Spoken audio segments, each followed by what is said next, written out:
Salut à tous. Aujourd'hui, nous sommes le vendredi 31 octobre 2025 et nos chers amis sont ici.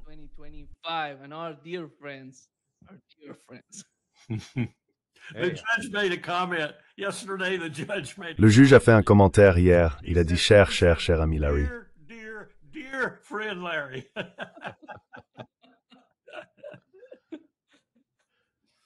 Eh bien, nous sommes un groupe bien habillé.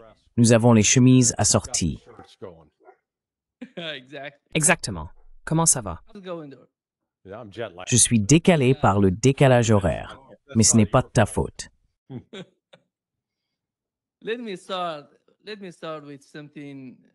Permettez-moi de commencer par quelque chose d'un peu différent de la politique étrangère. Le cas de Charlie Kirk. Voici ce qui est apparu dans les médias.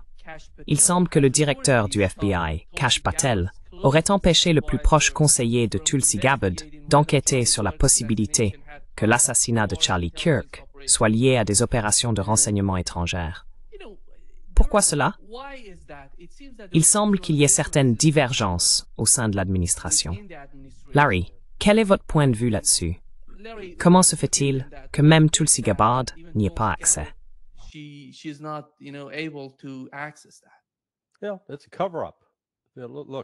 Eh bien, c'est une dissimulation.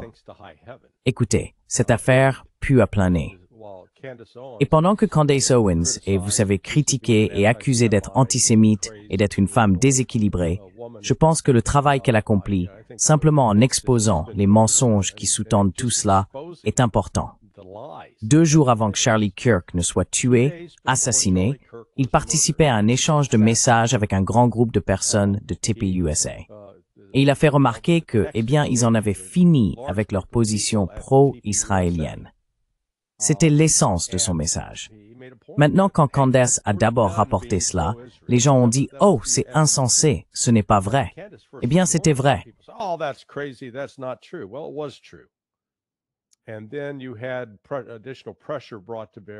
Et puis, il y a eu des pressions supplémentaires exercées sur Charlie Kirk par ce journaliste de Newsweek, Josh Hammer. Et il y a aussi un rabbin impliqué. Écoutez, les empreintes d'Israël sont partout dans cette affaire.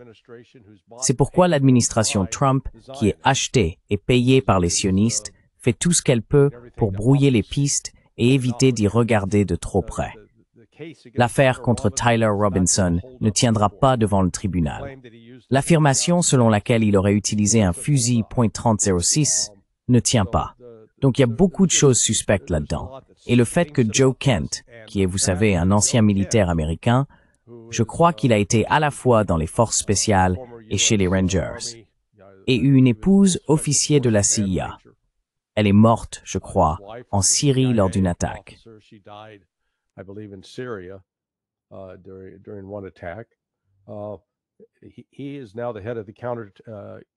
Il est maintenant à la tête du Centre de lutte contre le terrorisme, et il faisait ce qu'on pourrait normalement attendre de lui, se demander s'il y avait une implication extérieure, quelqu'un venant de l'étranger. Pourquoi est-ce pertinent? Eh bien, Charlie Kirk figurait apparemment sur la liste noire des Ukrainiens, donc c'est une question raisonnable à poser. Au lieu d'approfondir ce point, Kash Patel a essayé de le faire taire. J'avais autrefois beaucoup d'estime pour Kash, mais je pense que cet homme est une honte. Je pense qu'il devrait être démis de ses fonctions de directeur du FBI parce que non seulement il dissimule des choses sur ce plan, mais aussi à cause de sa mise sous silence des dossiers Epstein. Rien à voir ici, circuler. Donc vous savez, l'administration Trump n'a pas l'air très reluisante sur ce coup.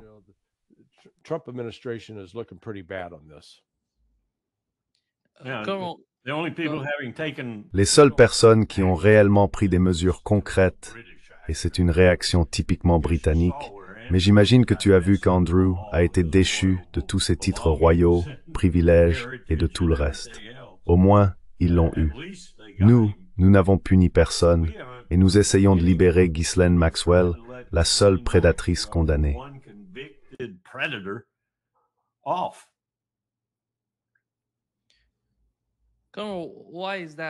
Colonel, pourquoi cela?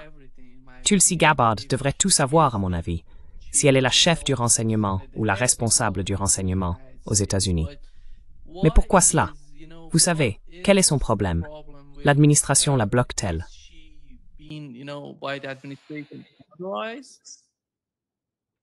Eh bien, tu sais, Nima, la création de ce poste a été semée d'embûches dès le départ.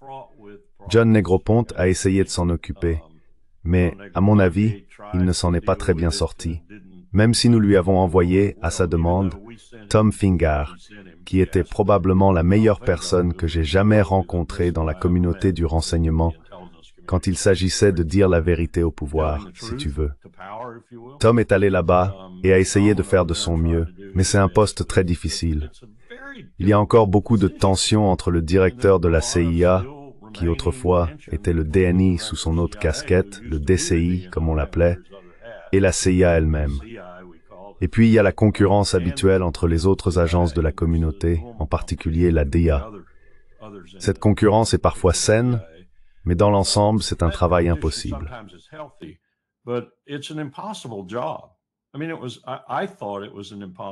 Je veux dire, je pensais que c'était un travail impossible pour Tenet lorsqu'il était à la tête de la DCI.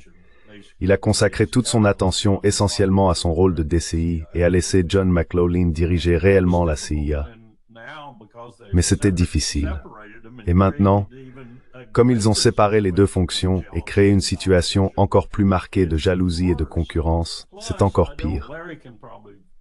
En plus, Larry pourra probablement t'en dire plus s'il est plus au fait que moi, mais ils n'ont toujours pas résolu les deux vrais problèmes liés au poste de DNI, l'argent et le pouvoir sur les personnes.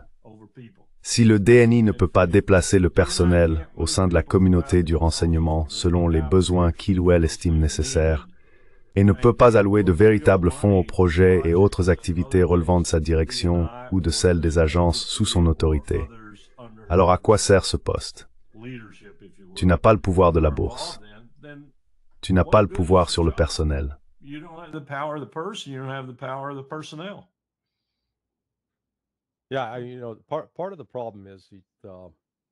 Oui, une partie du problème est qu'en théorie, le DNI est censé superviser la communauté du renseignement afin de s'assurer que le président reçoive les meilleures informations et soit informé sur diverses questions. En réalité, nous avons eu cette semaine des rapports indiquant qu'il y a eu un conflit entre le Bureau du renseignement et de la recherche du département d'État et la CIA. L'INR, comme on appelle le Bureau du renseignement et de la recherche du département d'État, faisait de son mieux, à son crédit, pour dire la vérité sur la situation en Ukraine en ce qui concerne la recherche d'une fin négociée à la guerre. Et il a été rapporté que la position de la CIA était « Oh oui, il suffit de mettre assez de pression sur Poutine et il cédera ». Et la position de l'INR était « Non, cela n'arrivera pas ».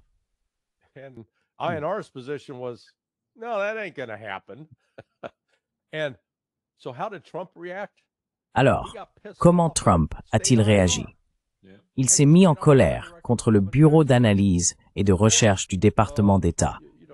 Et le directeur de l'INR du département d'État revenait en disant « Seigneur, il faut qu'on revoie notre position analytique parce que la Maison-Blanche n'en est pas satisfaite. » Et selon un rapport venu d'Ukraine, les analystes qui disaient la vérité sur ce qui se passait ont été renvoyés. Donc, voilà un cas où le directeur du renseignement national, DNI, est censé superviser tout cela. Et je pense que, peut-être à l'honneur de Tulsi, comme ce différend a été exposé dans le PDB, et c'est très rare qu'un article rédigé pour le compte-rendu quotidien du président contienne une dissidence, parce qu'en général, on est censé essayer de régler le désaccord. Eh bien, dans ce cas, ils ne l'ont pas réglé. La dissidence a été incluse.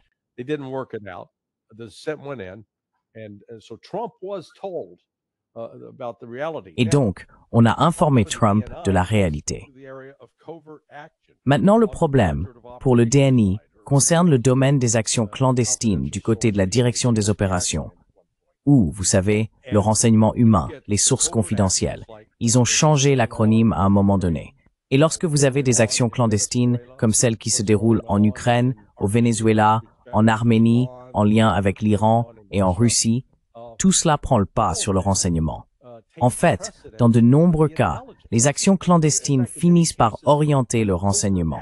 Et il faut savoir jouer collectif. Je veux dire, j'en ai personnellement fait l'expérience pendant la guerre des contrats. J'étais l'analyste pour le Honduras. Le Honduras était l'une des bases de départ de l'insurrection des contrats contre les Nicaraguayens. Le Costa Rica était l'autre.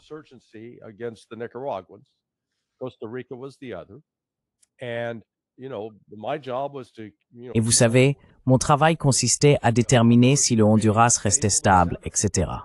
Et la DO, de son côté, leur travail était de former les contrats et de lancer toutes ces missions militaires à l'intérieur du Nicaragua. Et vous savez, il y a eu des moments où l'on m'a dit « Tu ne joues pas en équipe ». Et j'ai répondu « Je ne me souviens pas avoir signé pour faire partie de cette équipe en particulier. Mon travail, c'est de dire la vérité. » Voilà donc quelques-uns des problèmes en jeu. Et quelqu'un dans la position de Tulsi n'a vraiment ni l'influence ni le contrôle sur le domaine des actions clandestines. Elle peut donner son avis et dire « oui, je suis pour », mais elle n'a pas de droit de veto. Donc vous savez, ces deux domaines, tout cela relève du renseignement, mais ce sont comme deux rivières différentes qui coulent, chacune avec sa propre dynamique.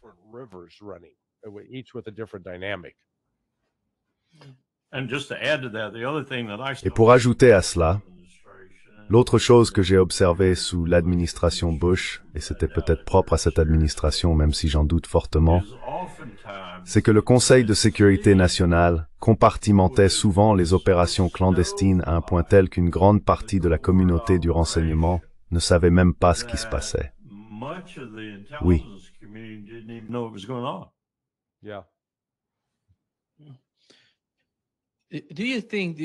Pensez-vous, tous les deux, que l'affaire Epstein est la même que celle de Charlie Kirk? D'une certaine manière, Tulsi Gabbard est-elle extérieure à cette affaire?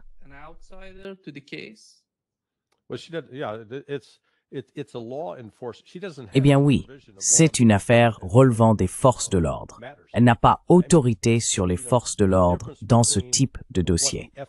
Je veux dire, vous savez, la différence entre ce que fait le FBI et ce que font la CIA, la DIA ou même la NSA, c'est que lorsque le FBI commence à recueillir des informations sur un individu ou une activité, il doit en assurer le contrôle, une chaîne de garde. Parce que si ça provient du renseignement qui n'a pas les mêmes restrictions sur la manière de collecter les données, cela peut finir par compromettre l'affaire. Donc dans ce cas, les preuves ont été rassemblées au fil des années, il y a des dépositions de témoins, des auditions ont eu lieu, et nous ne savons pas quelles autres preuves ont été découvertes, mais elles sont nombreuses. Et puis, que Kash Patel, Dan Bongino et Trump prétendent « Oh, il n'y a rien là-dedans, c'est juste une supercherie démocrate ». C'est absolument absurde. Plus d'1 milliard de dollars ont été versés aux femmes qui ont été victimes d'Epstein. JP Morgan Chase, bon sang, a payé quelque chose comme 800 millions de dollars. On ne verse pas une telle somme pour une supercherie. Et le fait que Trump ait d'abord dit « Oh oui, nous allons nous en occuper », puis qu'une fois au pouvoir, tout à coup ce soit devenu « circuler, il n'y a rien à voir ». Parce que cela implique Israël, on en revient toujours là.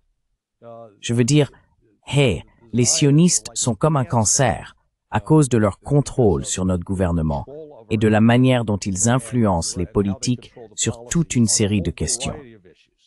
Et sur cette question de pédophilie, nous avons eu récemment une affaire à Las Vegas, dans le Nevada, où le chef de la cybersécurité israélienne a été arrêté par le FBI parce qu'il essayait d'avoir des relations sexuelles avec une fille de 15 ans. Et le juge, qui a des liens avec Israël, ou le procureur fait, et impérateur canis haimais. Et c'est loin.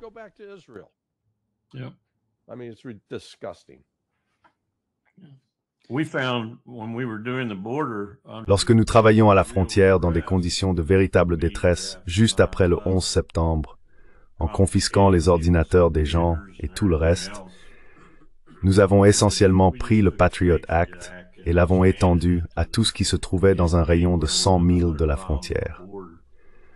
Ce que nous avons découvert, c'est que la principale chose que nous mettions au jour n'était pas le terrorisme, mais la pédophilie. Et Israël joue un rôle réel dans cela. And Israel plays a real role in that. Larry, comment as-tu trouvé la rencontre entre Donald Trump et Xi? En regardant les photos, cela ne semblait pas très prometteur. Les deux en train de se parler. Donald Trump m'a rappelé, vous savez, ces chiens qui recherchent désespérément l'attention de leur maître. Ils sautent partout. Et vous voyez, c'était Trump. Il était du genre, « Hey mon pote, comment ça va? » Et Xi, lui, était plutôt, « Oui, ravi de te voir. » Il restait stoïque. Trump en est sorti en déclarant, « Oh mec, c'était une super rencontre. Les Chinois ont cédé. » N'importe quoi. Trump a dû faire marche arrière. Regardez ce que Trump menaçait de faire aux Chinois. Et les Chinois ont répliqué, « Ah, tu veux jouer au strip poker? » Eh bien, devine quoi?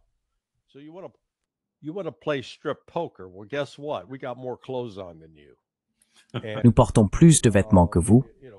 Et vous savez, quand Trump a compris qu'il allait se retrouver nu, il a reculé. Donc la menace de ces droits de douane élevés, ils les ont réduits, ainsi que les sanctions qu'ils essayaient d'imposer aux navires chinois, ils ont reculé là-dessus. Donc vous savez, la Chine, à mon avis, est sortie gagnante de tout cela. Ils ont essentiellement mis l'administration Trump en période d'essai pendant 1 an. Ils ont dit, nous verrons si nous obtenons réellement de vraies négociations. Maintenant, parallèlement à cela, il y a la Rand Corporation, qui par le passé poussait l'idée d'amener la Russie à devenir un outil pour s'allier à l'Occident.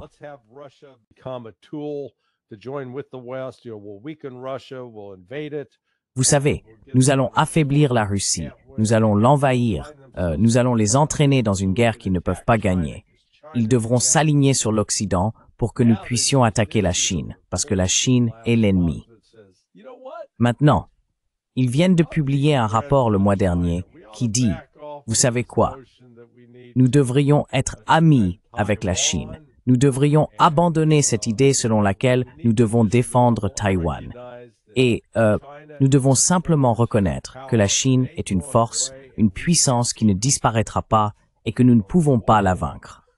Et là, vous vous dites, « Waouh, ça c'est ce qu'on appelle un revirement total. » Oh, comme Baerbock de l'UML l'appelle, un 360. Vous savez, elle voulait dire 180, mais elle n'était pas très douée en maths.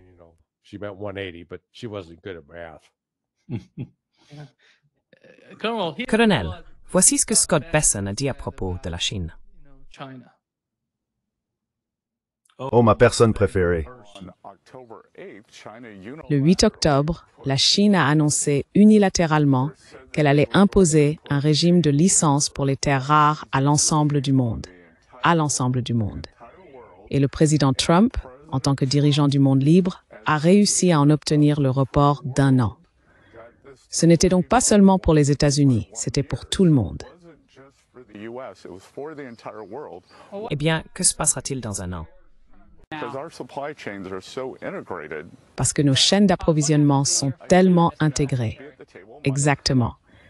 Que se passera-t-il dans 1 an, monsieur le secrétaire?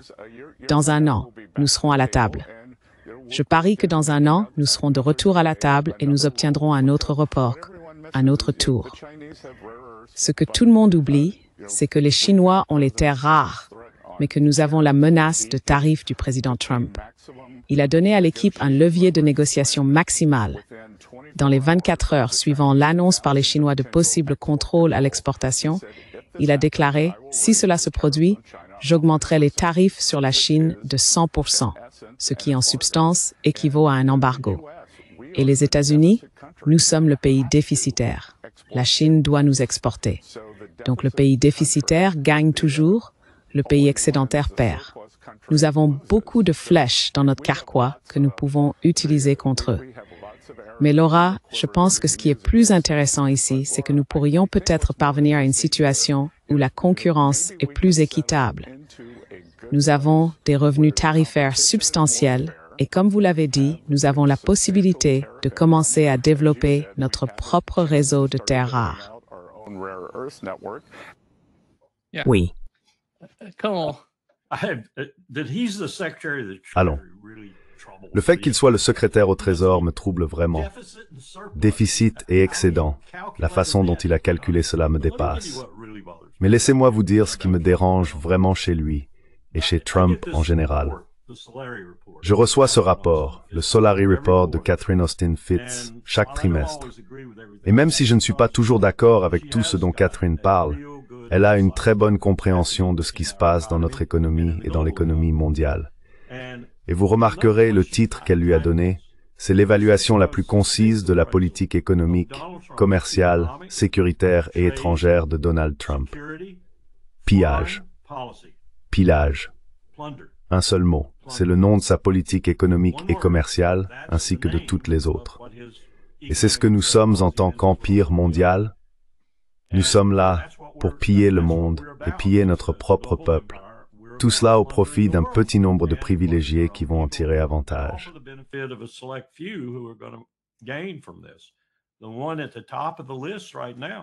Celui qui est tout en haut de la liste en ce moment, et de façon éclatante, c'est Jared Kushner, qui gagne des milliards et des milliards de dollars grâce à l'une des plus grandes tragédies que le monde ait connues.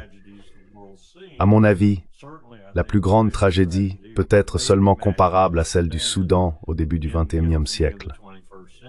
Ils font de l'argent, ils pillent tout ce qu'ils peuvent piller.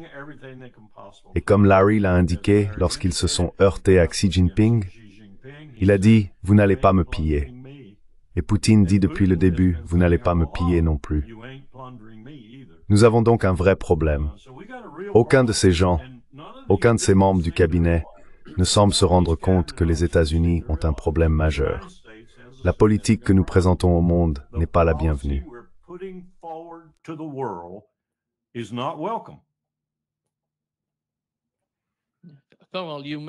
Vous avez mentionné le Soudan.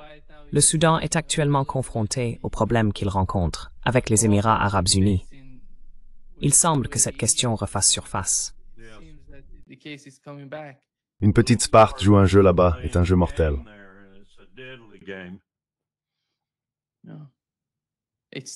C'est tragique de voir ce qui se passe au Soudan. Il y a trop d'États là-bas, trop de petits mini-États ont trop d'argent. Oui.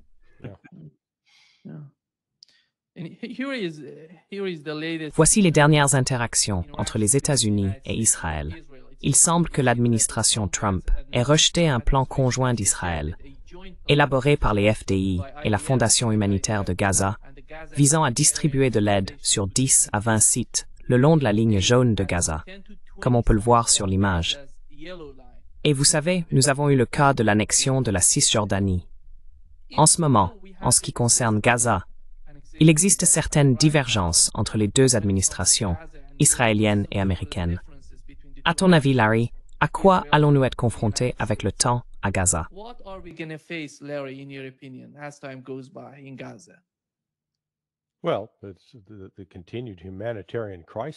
Eh bien, c'est la crise humanitaire qui se poursuit. Je ne vois pas, il n'y a pas de solution. Je veux dire, ce soi-disant plan de paix, le cessez-le-feu, c'est une fraude. Israël continue d'essayer de tuer qui il veut. Cependant, faisons ici un point important. Israël a mobilisé 300 000 soldats, m'a-t-on dit. J'ai obtenu cette information d'un colonel des forces spéciales à la retraite, aujourd'hui législateur dans l'Oregon. Il a dit, en parlant de Portland, où il vit, « Regardez, la ville de Portland, sa superficie est à peu près celle de Gaza. Et voilà qu'Israël mobilise 300 000 soldats pour conquérir Gaza. » Eh bien, l'effectif total de l'armée américaine est actuellement de 472 000 hommes. Alors réfléchissez à cela. Après plus de 2 ans de guerre contre une population civile, une armée de 300 000 hommes a été incapable de vaincre ce qui est essentiellement une force de guérilla insurgée. Incapable.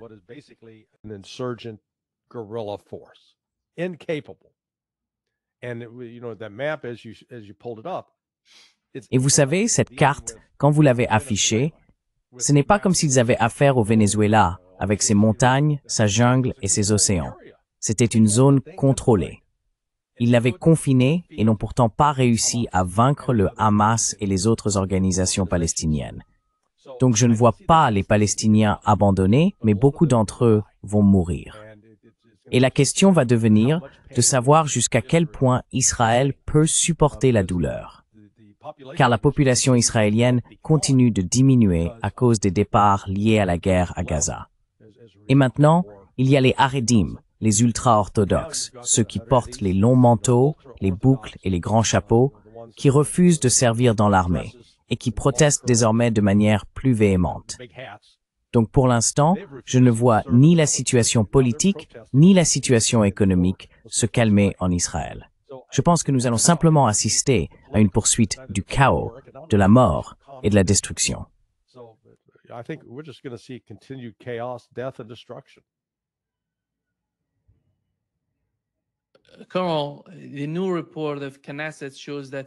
Colonel, le nouveau rapport de la Knesset montre que 68% des cas de suicide en Israël concernent des soldats et des réservistes. En 2024, c'était 13%. Maintenant, c'est 68%. Vous savez, regardez Israël. Allez-y. Plus de 200 d'après ce que je comprends parmi les réservistes. Oui.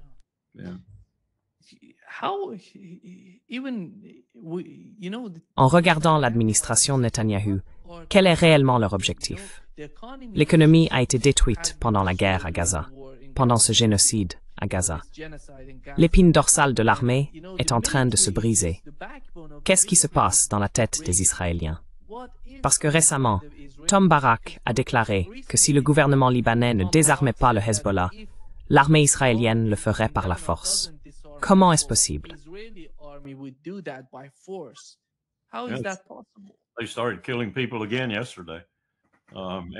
Ils ont recommencé à tuer des gens hier, prétendant qu'il s'agissait du Hezbollah, armant ceci, armant cela, faisant ci, faisant ça. Ils n'ont jamais respecté le cessez-le-feu avec le Liban. Mais ton point plus large, reprenant ce que Larry a dit, et je suis entièrement d'accord, c'est qu'Israël, depuis 70 ans, à des moments clés et de manière répétée, a compté sur son aura d'invincibilité pour la dissuasion et pour sa propre existence. Bibi Netanyahou a réussi à détruire cette aura. Et quand de plus en plus de gens autour d'Israël comprendront cela, le ressentiront viscéralement, Israël est fichu. C'est fini. Il faut simplement regarder les chiffres et les armées qui pourraient l'emporter si elles le voulaient. Ce sera un moment précis, un instant où les gens réaliseront qu'Israël n'est plus invincible.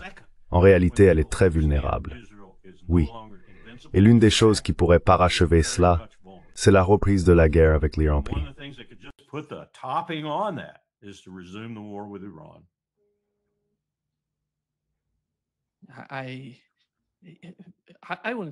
Je veux parler du cas de l'Iran.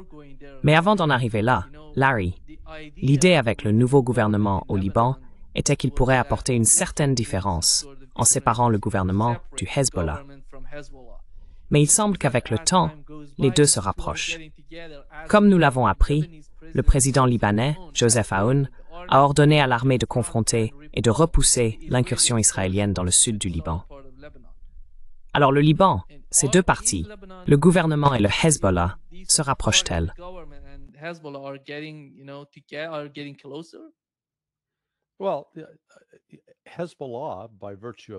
Eh bien, le Hezbollah, en raison de son poids numérique, est désormais la force politique dominante dans la politique libanaise. Les efforts des Israéliens, je veux dire, regardez, on parle ici d'une histoire qui remonte à 50 ans. Ce genre de bouleversement et d'aller-retour n'a rien de nouveau. La croyance, et je l'appellerai la fausse croyance en Occident, selon laquelle le Hezbollah aurait été neutralisé, qu'il aurait perdu tout pouvoir ou toute influence, est tout simplement absurde.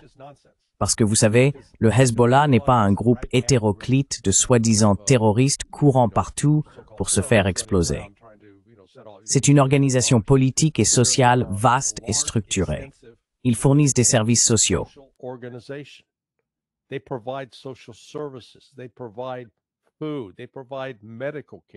Ils fournissent de la nourriture. Ils offrent des soins médicaux à la population.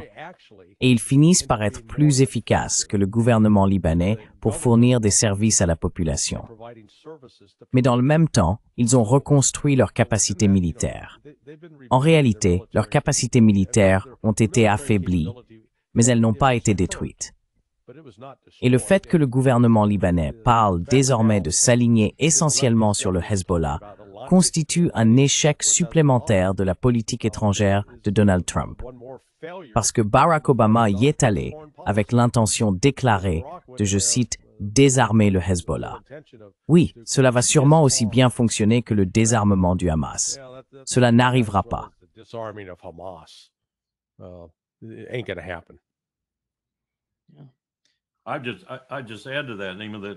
J'ajouterais simplement à cela, Nima, que Nasrallah et l'entourage qui l'entourait avaient en réalité accompli ce que je pense être leur objectif principal, lequel a quelque peu évolué après le début des années 1980. Et cet objectif était de devenir la véritable puissance politique au Liban. Ils ont conservé l'aspect militaire, l'aspect combat si l'on veut, mais ils avaient presque réussi à atteindre le point où ils étaient, sinon réellement, plus puissants que l'appareil politique existant au Liban. C'est pour cette raison qu'Israël a estimé devoir les abattre.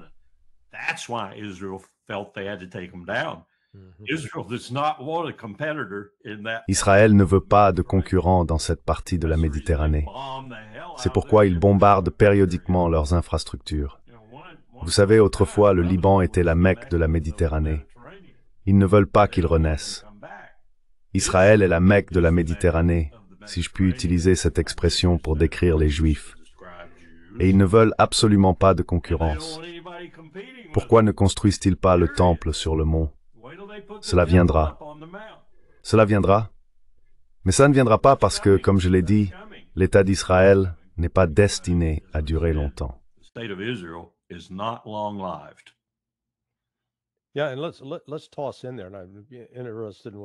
Oui, et ajoutons à cela, et je suis curieux de connaître l'avis du colonel Wilkerson à ce sujet, la nomination de l'ancien terroriste de l'État islamique Al-Jilani comme nouveau président d'Al-Shara en Syrie. Je pense que l'Occident, les États-Unis et le Royaume-Uni calculaient, avec la Turquie, qu'ils pouvaient utiliser les forces d'Al-Jilani pour faire pression sur le Liban et en réalité s'en prendre au Hezbollah et l'éliminer. Or, ce que nous avons vu au cours du dernier mois, c'est Al-Shara apparaissant à Moscou pour des discussions avec Poutine.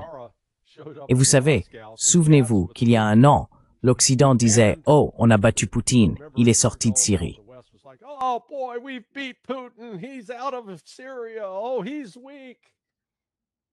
Oh, il est faible. Et Al-Jilani arrive et dit « Hey, s'il vous plaît, Monsieur Poutine, resteriez-vous en Syrie et garderiez-vous vos bases militaires et la base navale, s'il vous plaît, je vous en prie, et aidez-nous avec ces Israéliens. » Alors, tout à coup, ce grand plan que les services de renseignement occidentaux ont bricolé ne se déroule pas tout à fait comme prévu. Et au lieu que les forces d'Al-Jilani tentent maintenant d'attaquer le Liban, il semble que ça soit en suspens. Et cela pourrait être une conséquence du fait que la Russie lui aurait dit « D'accord, oui, nous allons t'aider, mais tu vas arrêter de t'ingérer au Liban. » Je ne sais pas si c'est le cas, mais c'est ce qu'il semble.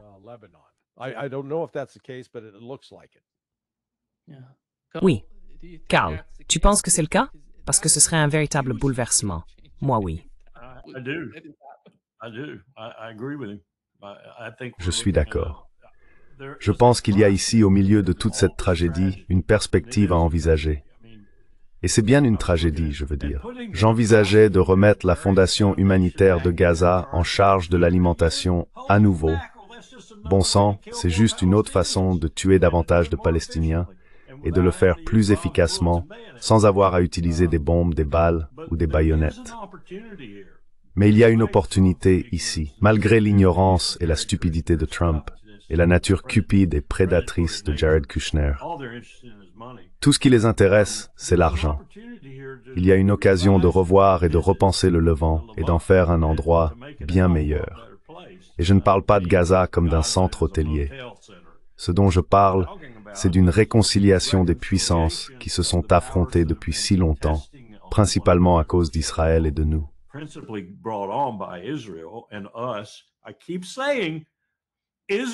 Je ne cesse de dire qu'Israël est notre atout dans cette région. Vous savez, ils font ce que nous voulons qu'ils fassent. Lindsey Graham avait tout à fait raison. Si Israël ne tuait pas tous ces Palestiniens, Nous devrions être là-bas en train de les tuer nous-mêmes. Préféreriez-vous que ce soit nous qui devions le faire? Mais tout cela est en train de disparaître. Cela disparaît avec le déclin de l'Empire. Cela disparaît avec l'affaiblissement de notre puissance à travers le monde. Et c'est donc une occasion merveilleuse de tourner cette région vers un avenir positif, au lieu du négatif dans lequel elle se trouve depuis si longtemps. Et vous savez quoi? Cela signifie à terme se débarrasser de ces monarchies empoisonnées à Riyad, Doha, Bahreïn et dans bien d'autres endroits, ce que le printemps arabe était censé accomplir, mais n'a pas du tout fait. En fait, terre is a personal origin.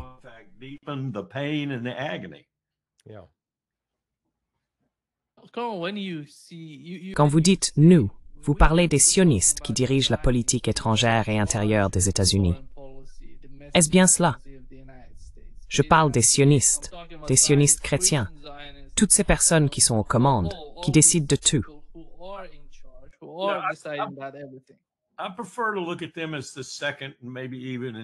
Je préfère les considérer comme le deuxième, voire dans certains cas le troisième échelon.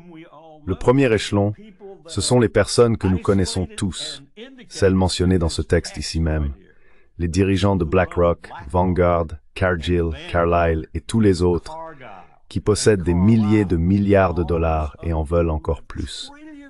Ce sont eux qui dirigent le monde. Pas Donald Trump, pas Jared Kushner, pas Vladimir Poutine, et même pas Xi Jinping. Et ils l'admettraient s'ils étaient un peu éméchés. Ce sont eux qui dirigent le monde.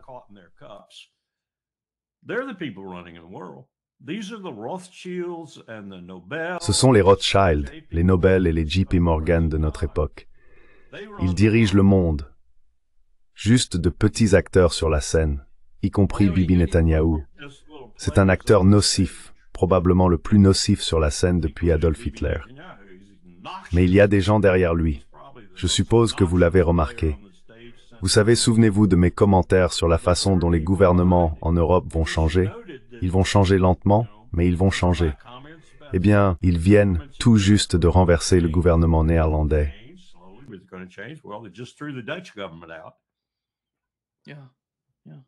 Oui, c'est plutôt, tu sais, centriste ou centre-gauche. Le nouveau gouvernement est en place. Ces gens ne vont pas tolérer des types comme Mark Rutte et d'autres qui veulent la guerre avec la Russie à tout prix. Guerre, guerre, guerre, guerre, guerre. Et ils ne vont pas non plus accepter que 5% du PIB soit consacré à la défense. Cela signifie plus de programmes sociaux. Prenez ce chauffeur de taxi danois. J'étais dans son taxi et il m'a dit « J'ai une assez bonne vie ici. Mes enfants ont de bons soins médicaux, ils ont une éducation gratuite, je paie des impôts élevés, mais cela ne me dérange pas parce que j'ai toutes ces autres choses. » Puis il a demandé « Et toi, comment ça se passe dans ton pays? » Pas aussi bien que toi, mon gars.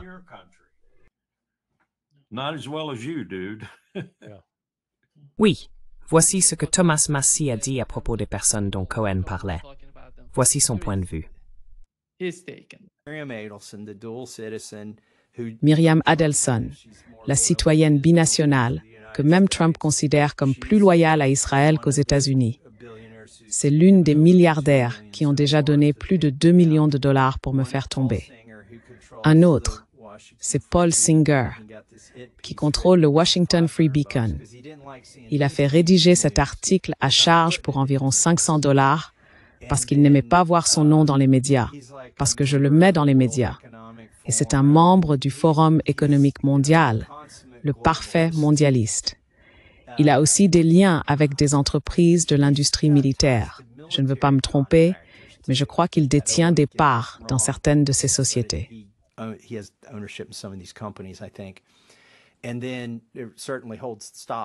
Et puis, il détient certainement des actions dans ces entreprises. Et ensuite, John Paulson, c'est celui qui est intéressant. Il n'a donné qu'un simple $250 000 à l'effort visant à me faire sortir du Congrès. Parmi les milliardaires, c'est le moins important d'entre eux, le moins généreux envers leur cause, qui est d'éliminer un véritable représentant du mouvement America First. Il figure dans le carnet noir d'Epstein, et j'adore le souligner, car c'est pour cela que, quand tu as dit « Est-ce que cela a un lien avec Gaza ?», Est-ce que l'affaire Epstein est liée? L'univers des milliardaires est assez restreint pour que tout soit connecté.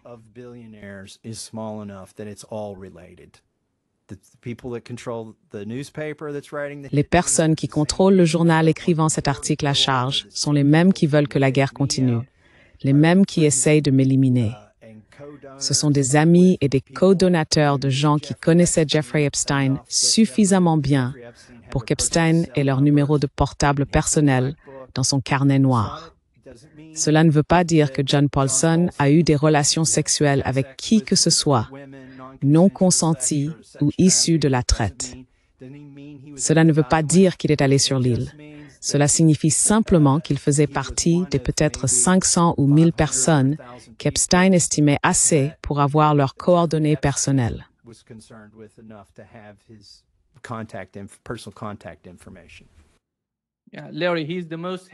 Larry, c'est le républicain le plus détesté dans le monde de Trump. Tu sais, l'administration Trump déteste beaucoup de gens. Mais hier, J.D. Vance parlait de lui et il a dit qu'il n'avait voté pour aucune des mesures que nous voulions. Il était simplement contre nous.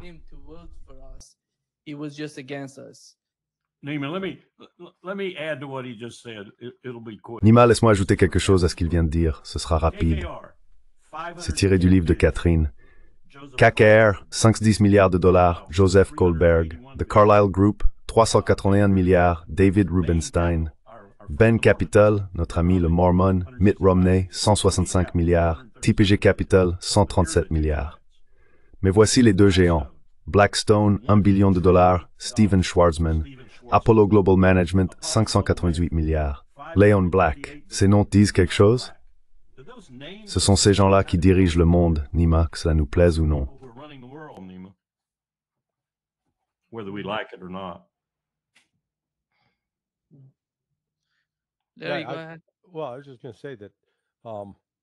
Eh bien, j'allais justement dire que ce qui est fascinant, c'est d'observer ce qui s'est passé en Russie et ce qui se passe ici en Occident. L'une des raisons pour lesquelles il y a une telle animosité envers Vladimir Poutine, c'est que Poutine a détruit le contrôle des oligarques sur la Russie. Il les a affrontés, les a convoqués dans son bureau, je crois que c'était à l'été 2001, en juillet, et leur a essentiellement dit « C'est fini de vendre le pays à des étrangers. C'est fini de vous mêler de politique. Vous pouvez gérer vos entreprises, vous pouvez gagner de l'argent, mais vous allez rester en dehors de la politique. Et si vous ne le faites pas, je vous enverrai en prison. » Et vous savez, l'Occident s'en offusque. C'est de l'autoritarisme.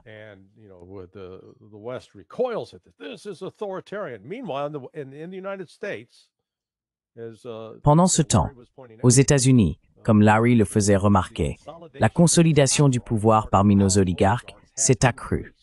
Vous savez, il y a 40 ans, quand vous étiez encore enfant, il existait de nombreuses entreprises de médias indépendantes. La radio n'était pas sous le contrôle de 2 ou 3 grandes sociétés.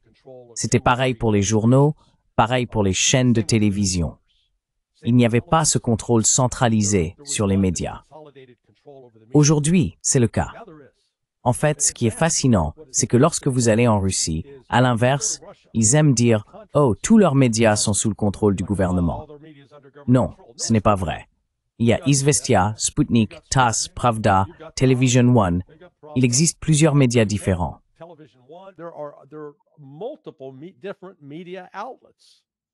Et des centaines de podcasteurs. Ah oui, en fait, il y a beaucoup moins de contrôle des médias en Russie qu'ici. Et je veux dire, depuis le début, que ce soit l'opération militaire spéciale ou les attaques à Gaza, aucun des médias grand public, et j'inclus toutes les chaînes d'information dans cela, ne donne la parole à des voix comme le colonel Larry Wilkerson, Doug McGregor, Jeffrey Sachs, John Mearsheimer, Ray McGovern, Scott Ritter. La liste est longue. Il n'y a pas une seule voix s'exprimer et présenter en ligne. Tout est pris en bloc monolithique.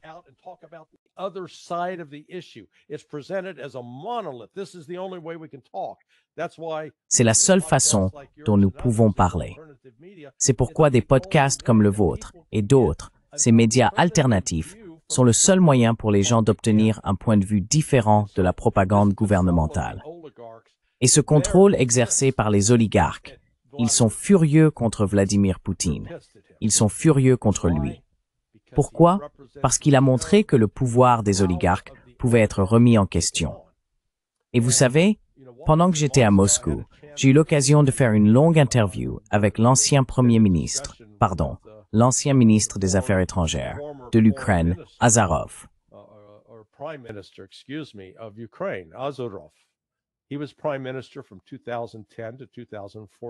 Il a été Premier ministre de 2010 à 2014. L'un des points qu'il a soulevé est que ce qui s'est passé, c'est une prise de contrôle par les oligarques d'Ukraine, qui a réellement commencé en 2005, sérieusement, avec l'afflux d'argent provenant de l'USAID et de George Soros. Cela a créé un groupe de personnes essentiellement soutenues par les oligarques. Les oligarques en Ukraine sont ceux qui dirigent véritablement la manœuvre là-bas. Et Zelensky, il est maintenant l'acteur le mieux payé au monde, peut-être de l'histoire. Mais, vous savez, il fait ce qu'on lui dit de faire, sous le contrôle de ces oligarques. Et Poutine a montré comment on peut contenir et limiter le pouvoir des oligarques. On ne peut pas les effacer complètement, mais on peut certainement réduire une grande partie de leur influence. C'est l'un des récits méconnus qui sous-tendent tout ce conflit.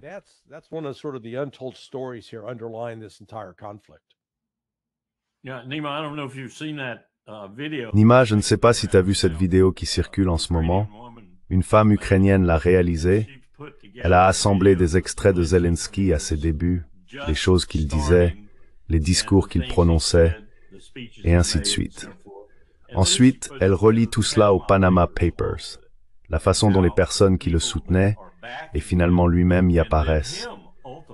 Il y a un groupe de journalistes qui ne cessent de relancer l'affaire partout dans le monde. Parce que les gouvernements ont essayé d'étouffer l'histoire. Mais elle est toujours là, et elle continue de révéler toutes sortes de choses.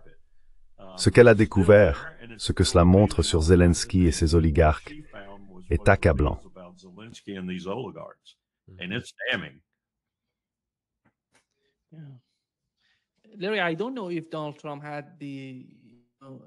Larry, je ne sais pas si Donald Trump a eu le temps ou l'occasion de parler du dossier de la Russie afin de faire pression sur la Chine. Comment ça va-t-il se passer? Larry, tu es allé en Russie et tu en parlais avant d'y aller. En raison de ces médias alternatifs que tu as mentionnés en Russie, certains de nos experts ici en Occident estiment que le président russe n'est pas en position de force s'il décide de changer d'avis. Il n'est pas si fort ni si puissant dans la manière dont il répond à l'Occident. Quelle était ta compréhension de la position du président russe en Russie?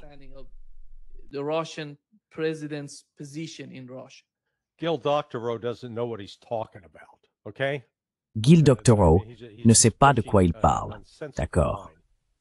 Je veux dire, il défend une position insensée.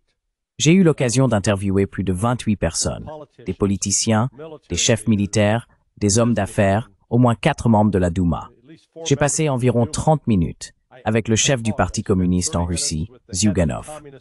Et je dirais que l'un des moments les plus drôles est survenu lorsqu'un autre Russe éminent à qui j'ai parlé, quelqu'un en fait proche de Poutine, a fait un commentaire après que j'ai mentionné Zyuganov. Il a dit « Nous sommes très contents que Zyuganov soit le chef du Parti communiste ici en Russie ».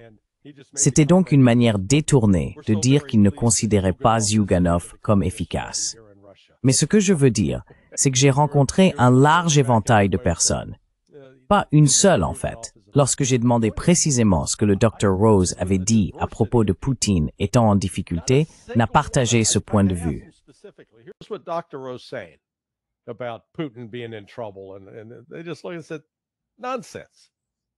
Et ils ont simplement regardé et dit « absurde ». Vous savez, premièrement, la politique militaire en cours concernant l'Ukraine est définie par l'état-major général, par le général Gerasimov, et non par Vladimir Poutine. Comme me l'a fait remarquer le général Evgeny Bojinsky, un général à la retraite, mais un homme d'une grande expérience qui a travaillé en étroite collaboration avec l'Occident sur diverses questions depuis les années 1990, Poutine n'est pas un militaire. Il n'a pas d'expérience militaire. Poutine est dans la même position que Donald Trump. Il siège à la tête de l'armée en tant que commandant en chef civil. Mais lorsqu'il s'agit de définir la stratégie militaire, il a dit que la seule chose que Poutine avait réellement ordonné à l'armée de faire était de limiter les pertes. Nous ne voulons pas que beaucoup de nos gens meurent.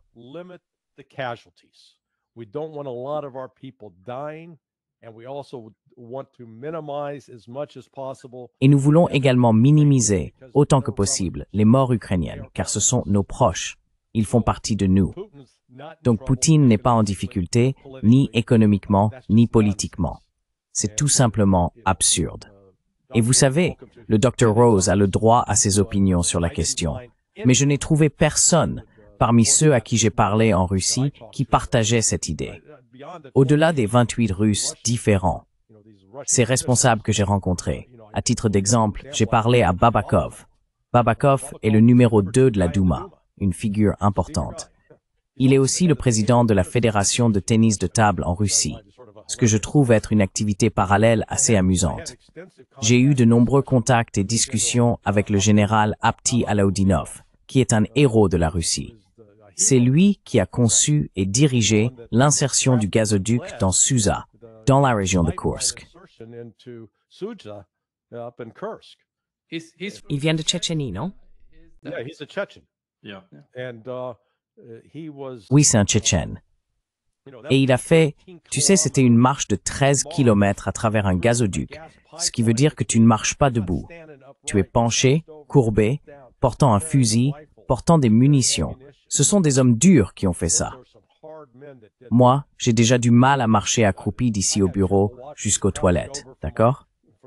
L'idée de faire 13 kilomètres comme ça, c'est phénoménal.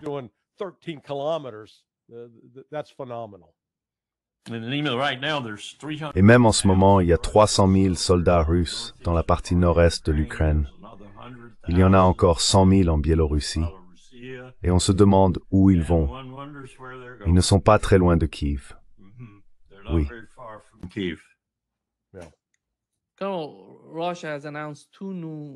La Russie a annoncé 2 nouveaux missiles, le Poséidon et le Burevestnik. Tous 2 sont à propulsion nucléaire. La technologie utilisée dans ces engins, le Burevestnik par exemple, peut également être appliquée à des usages civils, comme les programmes spatiaux, entre autres. Alors, cette politique d'isolement menée par l'Occident depuis la guerre en Ukraine rend-elle réellement la Russie meilleure?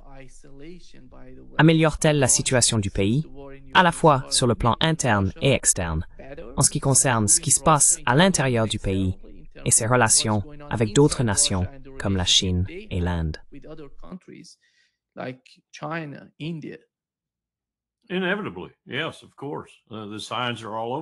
Inévitablement, oui, bien sûr. Les signes sont partout.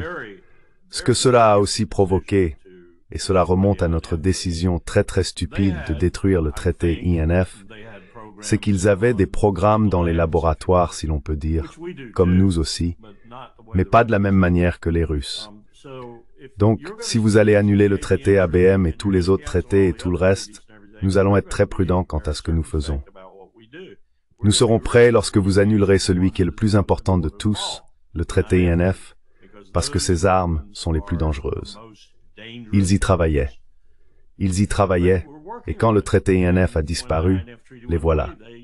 Ils ont fabriqué certaines armes dans le cadre de ce régime de traité qui n'existe plus, et elles sont dévastatrices.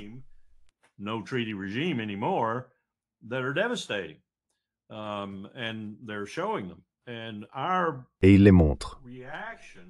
Et notre réaction, la réaction de Trump en ce qui concerne le TIS nucléaire et la réponse particulière qu'il a donnée était totalement insensée. Il ne s'agit pas d'une ogive nucléaire dont nous parlons, à moins qu'il ne veuille en installer une, ce qu'il pourrait faire. C'est un moteur nucléaire, d'après ce que je comprends, si c'est bien le bon terme à employer. C'est comme un réacteur sur un sous-marin, si vous voulez, mais miniaturisé à un très haut degré. Ce n'est donc pas une violation du TIS, et personne ne l'a ratifié de manière significative de toute façon, puisque nous ne l'avons pas ratifié. Nous l'avons signé en 1996, mais nous avons échoué à le ratifier en 1999. Nous avons essayé de le relancer en même temps que la Convention sur le droit de la mer, lorsque Powell était secrétaire d'État, et cela n'a pas dépassé le seuil de la porte de Dick Cheney. Le Sénat n'a pas approuvé de traité aux États-Unis d'Amérique depuis des décennies.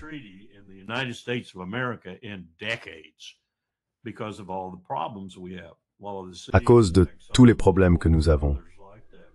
La Convention sur le droit de la mer, c'est ExxonMobil et d'autres du même genre. Mais c'est stupide, ce que Trump a dit. Et c'est très dangereux aussi, parce que ce qu'il a fait, c'est inspirer d'autres à reconnaître sa stupidité. Et maintenant, si Xi Jinping avait le moindre doute ou la moindre question sur le fait de vouloir se renforcer pour égaler la Russie de Trump et les États-Unis séparément, très bien. En plus, Trump a menti effrontément. Il fait ça tout le temps. Il a dit que nous avions plus d'ogives que quiconque. Ce n'est pas vrai. La Russie a plus d'ogives nucléaires. Si on compte les ogives, la Russie en a plus que nous. Pas de beaucoup, environ 6200 contre 5900. Mais tout de même, ils en ont plus. Trump ment effrontément. Et ce sont des mensonges dangereux.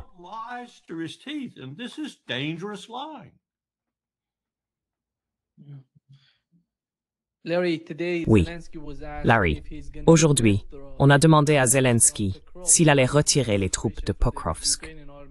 Il semble que la situation de l'armée ukrainienne soit vraiment critique dans cette région. Et sa réponse était assez étonnante. Il a dit qu'il n'y avait pas d'encerclement là-bas aujourd'hui. Tu sais, ça me rappelle ce débat que Jeffrey Sachs a eu avec un sénateur italien. Le sénateur disait qu'il n'y avait pas d'ONG en Ukraine soutenant le coup d'État de 2014. Et Jeffrey Sachs a répondu, « J'y étais. J'ai parlé avec les gens qui ont payé ces types. » Le sénateur a dit, « Vous mentez. »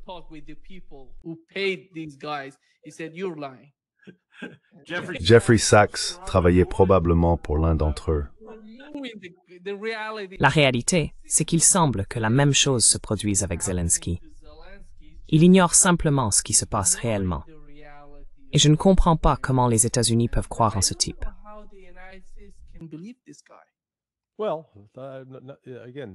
Eh bien, encore une fois, ce n'est pas Zelensky qui prend les décisions. Ce sont les oligarques. Zelensky n'est qu'un porte-parole.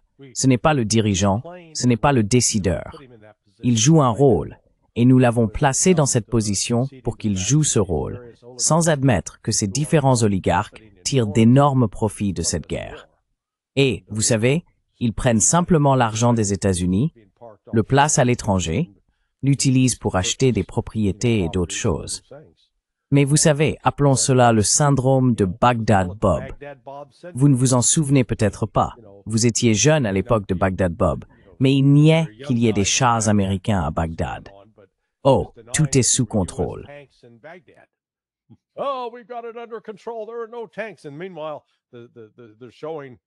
Il n'y a pas de chars.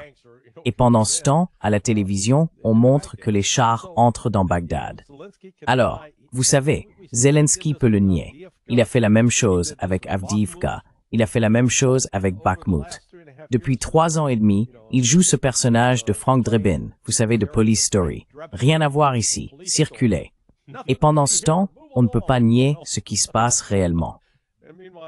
Les Russes ne sont soumis à aucune contrainte. Ils ne subissent aucune pression pour avancer rapidement.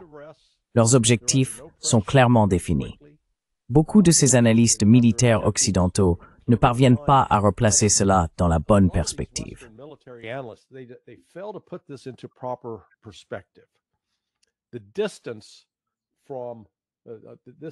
La distance entre cette ligne de front, cette ligne de contact en Ukraine, est à peu près équivalente à celle qui sépare New York de Miami. Maintenant, imaginez que vous disposiez, disons, de 700 000 soldats à déployer. Vous pourriez probablement les aligner bras contre bras, et je ne pense pas qu'ils atteindraient même la moitié du chemin jusqu'à Miami. C'est donc un vaste territoire. On parle de traverser New York, le New Jersey, le Delaware, le Maryland, la Virginie, puis de descendre vers la Caroline du Nord, la Caroline du Sud, la Géorgie et la Floride. C'est ce genre d'étendue dont il est question en Ukraine.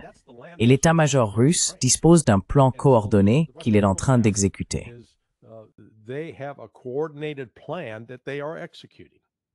Ils ne peuvent pas être partout à la fois, mais l'Ukraine non plus.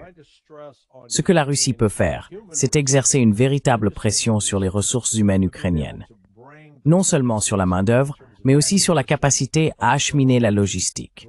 Munitions, artillerie, drones, chars, véhicules blindés vers le front. La Russie dispose de beaucoup plus de flexibilité et de puissance pour déplacer ses forces, ce qui lui permet de submerger les positions ukrainiennes. C'est ce qui se passe en ce moment. Alors oui, Zelensky peut continuer à le nier. Mais, vous savez, on peut se réveiller demain matin et nier que le soleil va se lever à l'est. On peut le nier toute la journée. Et devinez quoi? Le soleil se lève quand même, parce que votre déni n'y change rien et le sien non plus.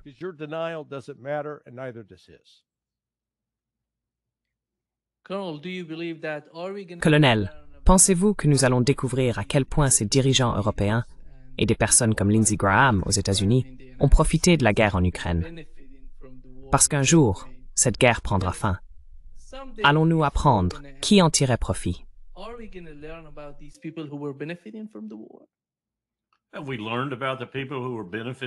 Avons-nous tiré des leçons sur les personnes qui ont profité de l'Irak, de l'Afghanistan, de la Libye, de la Somalie et d'une multitude d'autres interventions que nous avons menées dans le monde et qui n'étaient pas exactement bénéfiques? Les choses qu'un empire devrait faire s'il souhaite survivre et accroître sa puissance, plutôt que la diminuer. Non. Y aura-t-il une quelconque responsabilité pour l'assassinat de Charlie Kirk, qui, comme Larry l'a indiqué, est manifestement mal géré? Y a-t-il vraiment une quelconque responsabilité concernant Epstein? Nous ne tenons plus les gens responsables. Nous ne le faisons tout simplement plus. Ces généraux, comme Kellogg, comme Petraeus et d'autres, avec Petraeus se ridiculisant complètement face aux nouveaux dirigeants syriens, vont-ils être tenus responsables? Non. Non.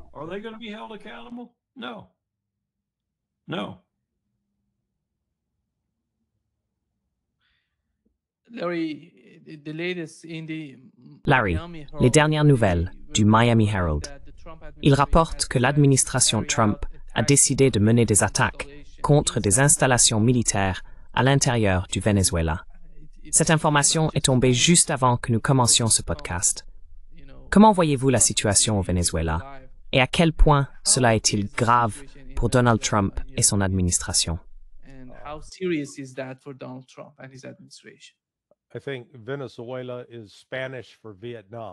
Je pense que le Venezuela, c'est l'équivalent espagnol du Vietnam, d'accord? C'est une chose insensée, stupide et imprudente que fait l'administration Trump. Et si vous allez planifier ce genre d'opération militaire, pour l'amour de Dieu, faites-le en privé. Faites-le discrètement. Ne le claironnez pas comme si c'était, vous savez, bientôt sur vos écrans, le grand film de l'été.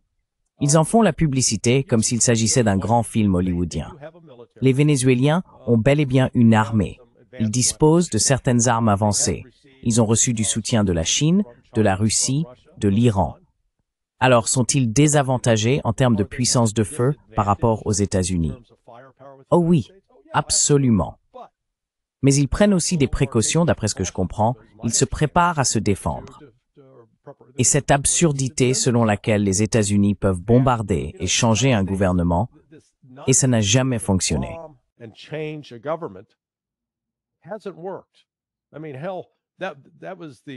Je veux dire, bon sang, c'était la 8e Air Force, les généraux qui ont dirigé notre mission pendant la Seconde Guerre mondiale. Nous pouvions vaincre les Allemands. Tout ce que nous avions à faire, c'était de bombarder les villes sans relâche. Et ça n'a pas marché. Ça n'a pas marché en Corée. Ça n'a pas marché au Vietnam. Ça n'a jamais marché. Ça n'a pas marché en Irak. En Irak, nous avons dû envoyer des soldats au sol. Et si l'administration Trump est assez stupide pour envoyer des soldats américains au sol au Venezuela, les habitants du Delaware, qui reçoivent les corps des soldats américains morts, vont être plutôt occupés. Parce que le Venezuela n'est pas un environnement facile pour se déplacer. Comprenez bien, c'est plus grand que le Texas, environ 1/3 plus grand que le Texas. Le Texas est un sacré grand État. Le Venezuela n'est pas tout à fait aussi vaste que l'Alaska, ce qui vous donne une idée de son immensité. Mais ils ont des jungles, Ils ont des montagnes.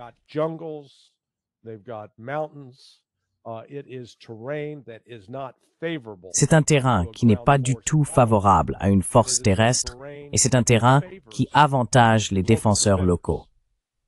Donc vous savez, toute cette affaire frauduleuse qu'on essaye de monter, selon laquelle le Venezuela serait un acteur majeur du trafic international de stupéfiants, c'est tout simplement un mensonge. Un mensonge éhonté. Aucun de ces bateaux qui ont été attaqués ne pourrait réellement aller de la côte nord du Venezuela jusqu'à la côte sud de la Floride. Pas un seul. Ils n'ont pas la capacité en carburant pour faire ce trajet. Et je ne mettrai pas de côté l'hypothèse que certains de ces bateaux détruits fassent en réalité partie d'une opération de la CIA, où ils auraient mis en scène des embarcations pour qu'on les fasse exploser et qu'on crée le récit. Oh oui, ce sont des trafiquants de drogue. Y a-t-il de la contrebande de cigarettes et d'alcool? Absolument. Mais la partie sur le trafic de drogue est tout simplement absurde.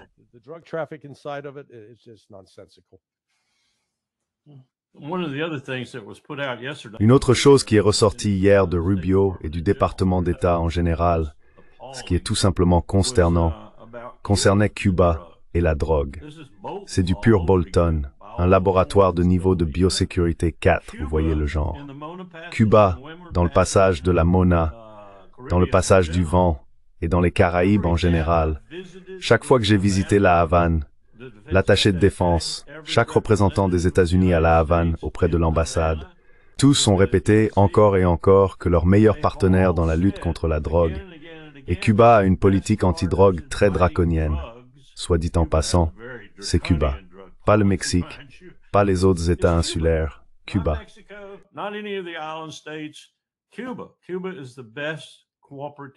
Cuba est le meilleur partenaire de coopération dans cette région pour nous alerter sur les trafiquants de drogue, pour nous aider, les remettre aux gardes-côtes ou à la marine ou aux deux. Et Rubio sort et dit que Cuba participe à cela avec le Venezuela, la Colombie et d'autres. C'est impensable ce que nous faisons. C'est juste. Et maintenant, ils sont sous le choc, complètement sous le choc, parce qu'ils souffraient déjà des effets de notre embargo et de cet ouragan, tout comme la Jamaïque.